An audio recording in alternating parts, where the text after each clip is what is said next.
আসসালামু আলাইকুম। সবাই কেমন আছেন? আশা করি ভালো আছেন। আমিও ভালো আছি। আজকে আপনাদেরকে যে গল্পটা শোনাবো সেটা কোনো সিনেমা বা নাটকের কোনো গল্প না। এটা আমার জীবনে ঘটে যাওয়ার একটি ঘটনা আপনাদের সাথে শেয়ার করতে চাই। আমার সৎ বাবা, আমার মা আমাকে আমি যখন ছোট ছিলাম তখন আমার মা আমার এই সৎ বাবার কাছে বিয়ে বসে। তবে আমি যতটুকু জানি যে আমার সৎ বাবা আমাদের কাছে অনেক ভালো, আমরা তাকে অনেক বিশ্বাস করি, আমাদের কোনো কিছু তো কোনো কমতি দেয়নি। তবে একটা কথা আছে না, কিছু কিছু মানুষ আছে, প্রত্যেকটা মানুষের কথাই বলি, প্রত্যেকটা মানুষের ভিতরে খারাপ ভালো দোনোটাই আছে। একটা মানুষ কোনো না কোনো সাইডটা খারাপ থাকে বা কোনো না কোনো সাইডটা ভালো থাকে, সেটা যে কোনো বিষয় হোক। এখন আমার বাবার কোনো সাইডে আমরা খারাপ দেখিনি, তবে যদি বাবা খারাপ থাইকা থাকে আমাদের চোখে পড়েনি, আমাদের সাথে করেনি, তাহলে অতএব আমার বাবা সৎ বাবাই হোক যাই হোক আমাদের কাছে ভালো। তো আমরা ধরতে গেলে কোটিপতি। আমার বাবা বড় ধরনের ব্যবসা করে, অনেক টাকা পয়সা ইনকাম করে, গাড়ি বাড়ি আমাদের সবই আছে। তো আমি কলেজে পড়ি, তো প্রতিদিন বাবা আমাকে কলেজে নিয়ে যায়। তো কলেজে নিয়ে আসে আবার দিয়ে আসে, আমার ভালো ট্রাই করে। তো আমারও কিন্তু আরও ভাই বোন আছে, তাদেরকেও নিয়ে যায়। এটা আমার সৎ বাবার ঘরে ভাই বোন। পরে তাদের যেরকম আদর যত্ন করে আমাকে কিন্তু আদর যত্ন করে। মা বলতো, দেখ সে কখনো দু চোখ পানা করে নাই, তো বাবাটা অনেক ভালো রে। তোর আমি বলছি, হ্যাঁ মা, তুমি একটা সঠিক মানুষের কাছে বিয়ে বসো দেখেই তো আমার এত সুন্দর জীবন, আমি লেখাপড়া করতে পারতেছি, ভালো খাইতে পারতেছি, ভালো ইয়েতে পারতেছি। মা বললো, হ্যাঁ, একটা মানুষের জীবন সঙ্গী করতে হলে একটু দেরি হলেও ভালো, তারপর সঠিক মানুষকে জীবন সঙ্গী হিসেবে বেছে নিতে হবে। মানুষটা যদি সঠিক না হয় না, তাহলে জীবনকে লেগে একেবারে শেষ। তো যাই হোক, পুরো ফ্যামিলির কাছে আমার সৎ বাবা অনেক ভালো। তাই কলেজে একটা ছেলের সাথে আমার একটু ভালোই সম্পর্ক ছিল, একসাথে লেখাপড়া করলে তো বুঝতেই পারছেন। তাছাড়া মোটামুটি বয়স আমার 21 হয়েছে, কলেজে লেখাপড়া করতেছি। 21 বয়সে তো একটু মনের মধ্যে প্রেম প্রেম ভাব আসতেই পারে, এটাই স্বাভাবিক, তাই না? তো ওই ছেলের সাথে আমার ভালো একটা সম্পর্ক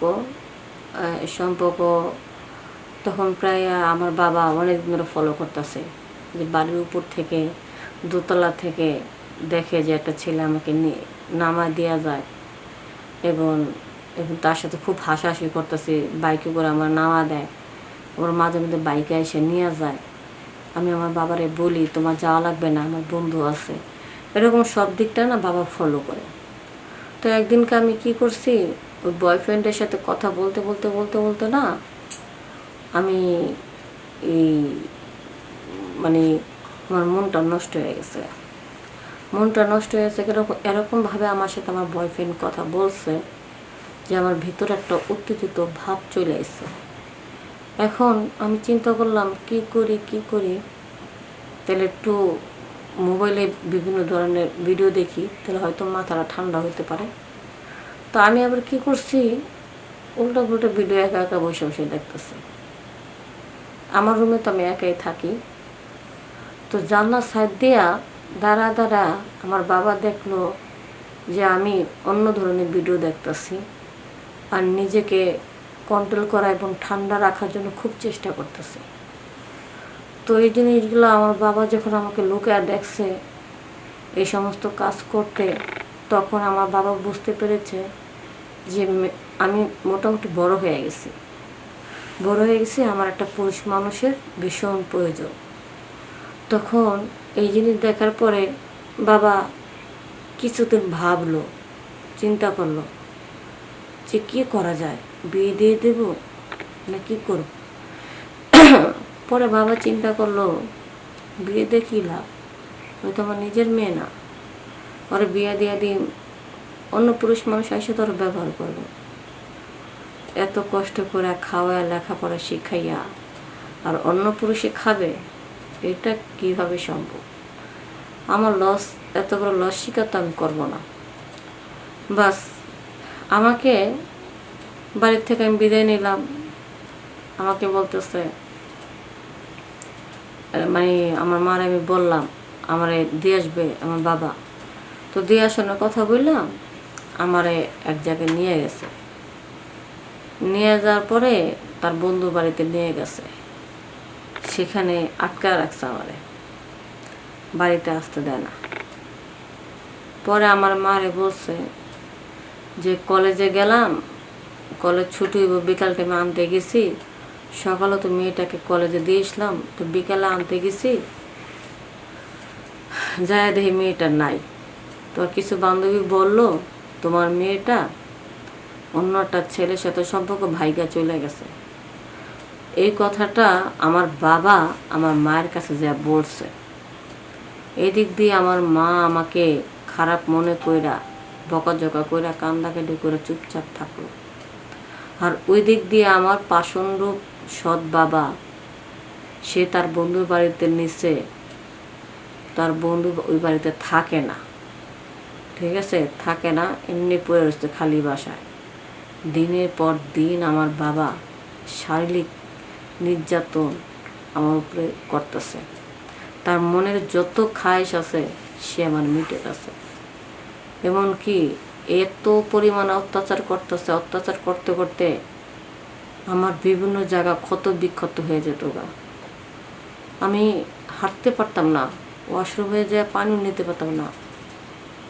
একটু ওষুধের জন্য বাবার কাছে অনেক আকুতি মিনতি করছি, বাবা আমাকে কোনো ডাক্তারের কাছে নেয়নি। আমি একটা কুমারী মেয়ে, আমার জীবনে প্রথম পুরুষ আমার বাবা, আমার সব কিছু নষ্ট করলো প্রথম অবস্থায় আমার বাবা।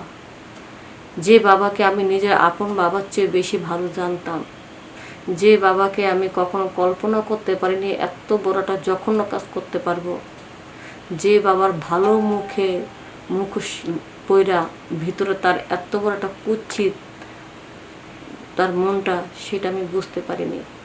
অথচ দিনের পর দিন এই বাবা আমার উপরে এত পরিমাণ শারীরিক নির্যাতন করতেছে। নির্যাতন করতে করতে এক পর্যায়ে আমাকে প্রেগনেন্ট বানা ফেলায়। তাকে অনেক রিকোয়েস্ট করি, বাবা আমাকে একটু হাসপাতালে নেও, বাঁচলে এখানে বাঁচবি, মরলে এখানে মরবি, কোনো হাসপাতালে নেওয়া চলবে না। আল্লাহর অশেষ রহমতে আমি বাচ্চা যাই এবং আবার আমাকে প্রেগনেন্ট বানায় আমার বাবা। আমার কোনো প্রকার ওষুধ দেয় না, কোনো ব্যবস্থা দেয় না। এইভাবে আমি 4 জনের মা হইলাম। 4 জনের মধ্যে একটা বাচ্চা আমার 3 নম্বর বাচ্চাটা আমার মারা গেছে বিনা চিকিৎসায়। পরবর্তীতে আমার বাবাকে 4 নম্বর বাচ্চার কালে আমি বলি, বাবা যতই হোক তোমার সন্তান, কিন্তু হয়তো আমার গর্বের থেকে হয়েছে, আমার তো তার প্রতি একটা মায়া আছে, বাবা আমাকে একটু হাসপাতালে নাও, আমি কাউরে কিছু বলবো না, কথা দিলাম। তারপর আমার কষ্ট হলো, কিন্তু আমার সন্তানটা বেঁচে থাকুক। 3 নম্বর বাচ্চাটা আমি হারাইছি, আমি আমার এই বাচ্চাটাকে হারাতে পারবো না। পরে যখন আমি সুযোগ পেলাম, নার্স ডাক্তারকে একান্তভাবে পাইলাম, তাদেরকে সব ঘটনা খুইলা বললাম। বলার পরে তারা সাথে সাথে প্রশাসনকে জানাইলো, তারা ব্যবস্থা নিল।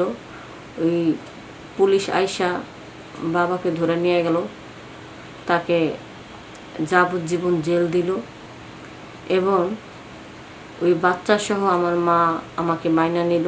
মার কাছে আমি থাকলাম, কারণ বাচ্চা তো নিষ্পাপ, ওর তো কোনো দোষ নাই। আমার যে পুরনো হাজব্যান্ড ছিল, হাজব্যান্ড না, আমার যে পুরনো প্রেমিকা ছিল, যে কলেজের লাইফে প্রেম করতাম, সেও আমাকে বাচ্চা সহ পছন্দ করছে, যে তোমার কোনো দোষ নেই, এটা একটা অ্যাক্সিডেন্ট হয়ে গেছে গা, দুর্ঘটনা হয়ে গেছে গা, তোমার কোনো দোষ নেই। আমি যেহেতু তোমাকে ভালোই বাসি, তাহলে তোমার খারাপ ভালো, তোমার সবটাই ভালোবাসবো। তোমার দুঃখের সময় যদি আমি পাশে না থাকি, তাহলে আমি কীরকম প্রেমিক হইলাম। তাই আমি তোমাকে মাইনা নিচ্ছি, তুমিও আমাকে মাইনা নাও। তো বন্ধুরা, আমারও ভালো ঘরের ছেলের সাথে বিয়ে হয়ে যায়, তো আমি সুখে আছি। তো তোমাদেরকে বলতেছি, একই ছাদের নিচে যদি তোমাদের ফ্যামিলির কাউকে যদি সন্দেহ মনে হয় যে না তার চরিত্রটা খারাপ, তাহলে যাদের চরিত্র খারাপ তাদের সাথে একই ছাদের নিচে থেকো না, যে কোনো মুহূর্তে সবল দিতে পারে। ভালো থাকবা, সুস্থ থাকবা। আসসালামু আলাইকুম।